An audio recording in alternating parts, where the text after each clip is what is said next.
Assalamualaikum warahmatullahi wabarakatuh. Perkenalkan, saya Ashifa Aurelia Aldi dengan NIM 24060009, mahasiswa program studi Ekonomi Pembangunan Universitas Negeri Padang. Pada video kali ini, saya akan menjelaskan proses pengolahan data time series menggunakan aplikasi eViews 12 dengan studi kasus, pengaruh harga saham, dan nilai aktual kapital terhadap nilai investasi pada PT Semen Padang periode tahun 2000 hingga tahun 2015.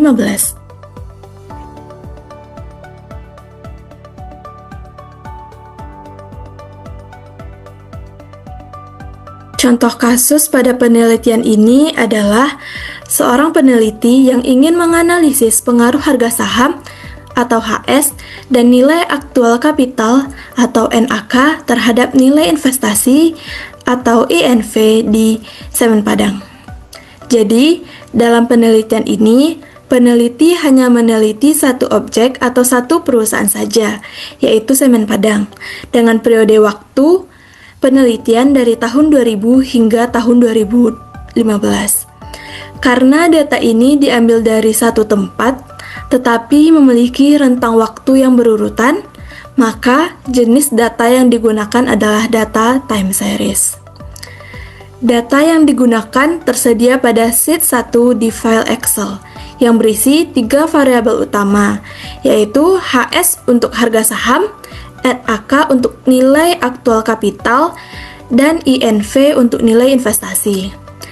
Data ini akan ditampilkan terlebih dahulu di Excel sebelum di-copy untuk dipaste ke dalam aplikasi eViews 12 untuk proses pengolahan data.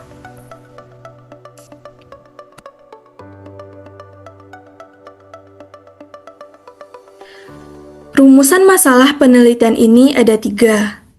Pertama, sejauh mana pengaruh harga saham terhadap nilai investasi? Yang kedua, sejauh mana pengaruh nilai aktual kapital terhadap nilai investasi? Dan yang ketiga, sejauh mana pengaruh harga saham dan nilai aktual kapital secara bersama-sama terhadap nilai investasi? Tujuan penelitian ini adalah untuk mengetahui apakah harga saham dan nilai aktual kapital berpengaruh terhadap nilai investasi, baik secara parsial maupun secara bersama-sama. Dengan kata lain, penelitian ini ingin melihat seberapa besar kontribusi kedua variabel bebas terhadap perubahan nilai investasi dari tahun ke tahun.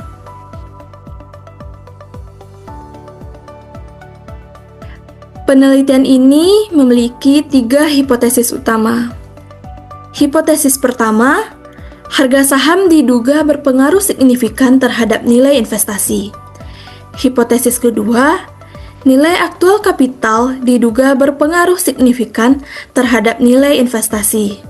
Dan hipotesis ketiga, harga saham dan nilai aktual kapital secara bersama-sama berpengaruh signifikan terhadap nilai investasi.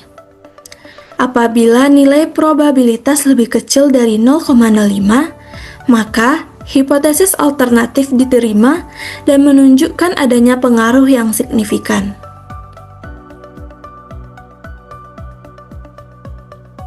Setelah menyusun hipotesis penelitian, langkah selanjutnya adalah menentukan kriteria pengujiannya. Untuk hipotesis 1 dan 2, kita menggunakan uji T, yaitu untuk melihat pengaruh masing-masing variabel bebas secara parsial terhadap variabel terikat.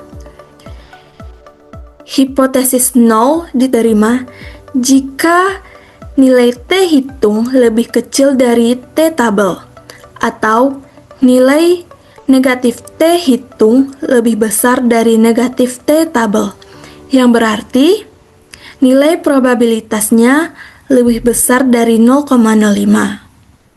Sedangkan hipotesis alternatif diterima jika T hitung sama dengan atau lebih besar dari T tabel, atau negatif T hitung lebih kecil dari negatif T tabel.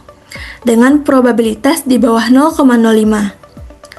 Kemudian, untuk hipotesis 3, kita menggunakan uji F, yaitu untuk melihat pengaruh variabel bebas secara bersama-sama terhadap variabel terikat.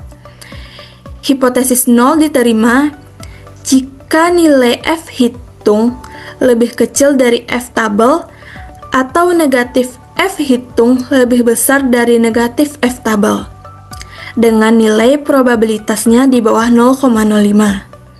Sedangkan hipotesis alternatif diterima jika F hitung sama dengan atau lebih besar dari F tabel, atau negatif F hitung lebih kecil dari negatif F tabel, dengan nilai probabilitasnya di bawah 0,05. Dengan kata lain, semakin kecil nilai probabilitasnya, seperti di bawah 0,05, maka pengaruh antar variabel dianggap signifikan.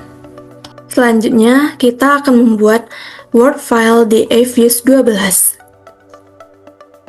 Langkah pertama adalah membuka aplikasi eFuse 12. Di sini, saya menggunakan aplikasi eFuse 12 Student Lite. Pertama, klik File, New, lalu Word file. Lalu akan muncul jendela Word File Create yang berisi Word File Structure Type, Date Specification, dan Word File Names. Karena data bersifat tahunan, pilih Date Regular Frequency. Lalu pilih Annual. Masukkan start date-nya tahun 2000 dan end date-nya tahun 2015. Klik OK.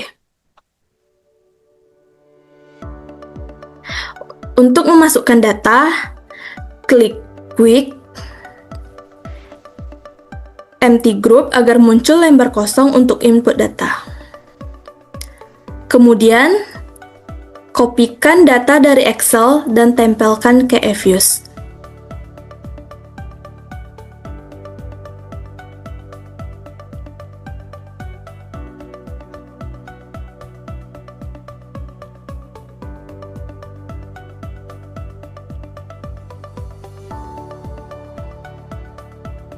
Ctrl C.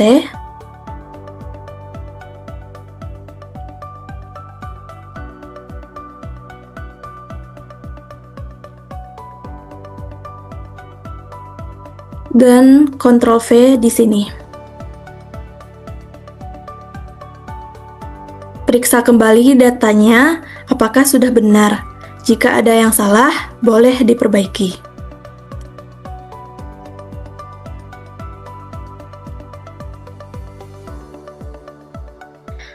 Setelah semua variabel masuk, klik Name untuk memberi nama pada data agar tersimpan dengan baik.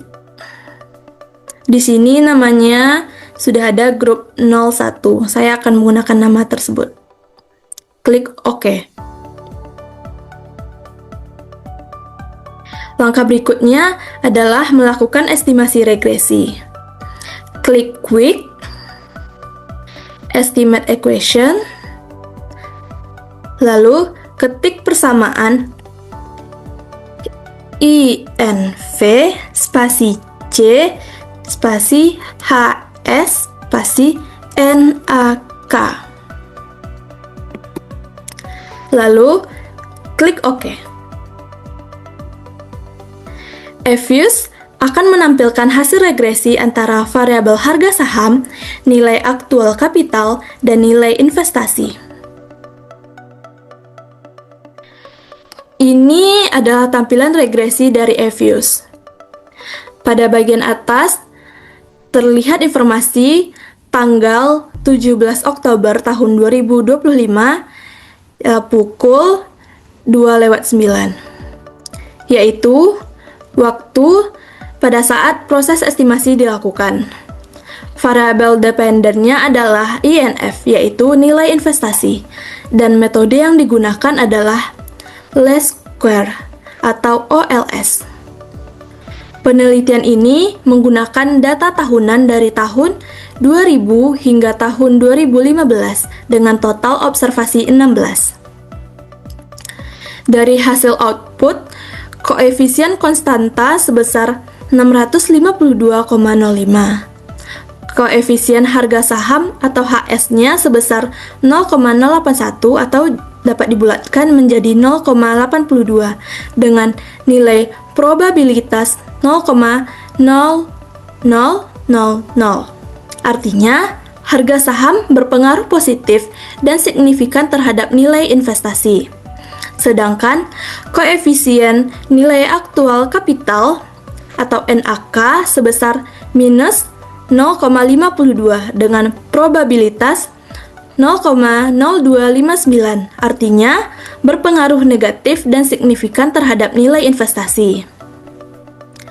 Nilai R-square-nya adalah 0,85, menunjukkan bahwa sekitar 85% variasi nilai investasi dapat dijelaskan oleh harga saham dan nilai aktual kapital.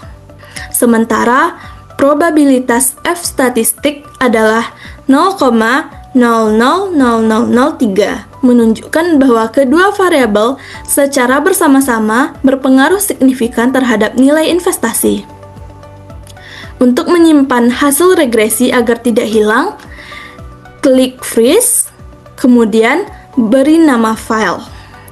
Di sini saya akan memberikan nama yaitu regresi. Lalu, klik OK. Hasil regresi tersebut kini tersimpan di dalam Word file dan bisa digunakan kembali untuk analisis lanjutan, seperti uji asumsi klasik. Hasil regresi yang sudah diperoleh belum bisa langsung diinterpretasikan tanpa melalui uji asumsi klasik. Beberapa uji yang harus dilakukan antara lain: 1. Uji normalitas untuk melihat apakah data berdistribusi dengan baik atau normal.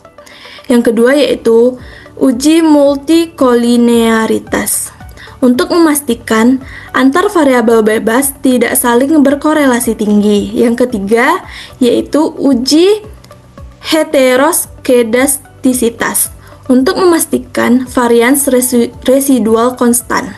Dan yang terakhir, uji autokorelasi untuk melihat apakah ada hubungan antar residu dalam periode waktu yang berurutan. Dalam video ini, pembahasan dibatasi sampai tahap estimasi regresi. Baik, mungkin itu saja penjelasan yang dapat saya sampaikan pada video kali ini mengenai pelatihan pengelolaan data time series menggunakan aplikasi IFIS 12. Melalui kegiatan ini, saya sebagai seorang mahasiswa belajar bagaimana cara mengolah dan menganalisis data ekonomi secara sistematis, mulai dari input data hingga membaca hasil regresi. Semoga video ini dapat memberikan manfaat dan menambah wawasan bagi teman-teman yang sedang mempelajari analisis data ekonomi. Terima kasih sudah menyimak sampai akhir. Saya Ashifa Aurelia Algi, mahasiswa Program Studi Ekonomi Pembangunan Universitas Negeri Padang, pamit undur diri. Wassalamualaikum warahmatullahi wabarakatuh.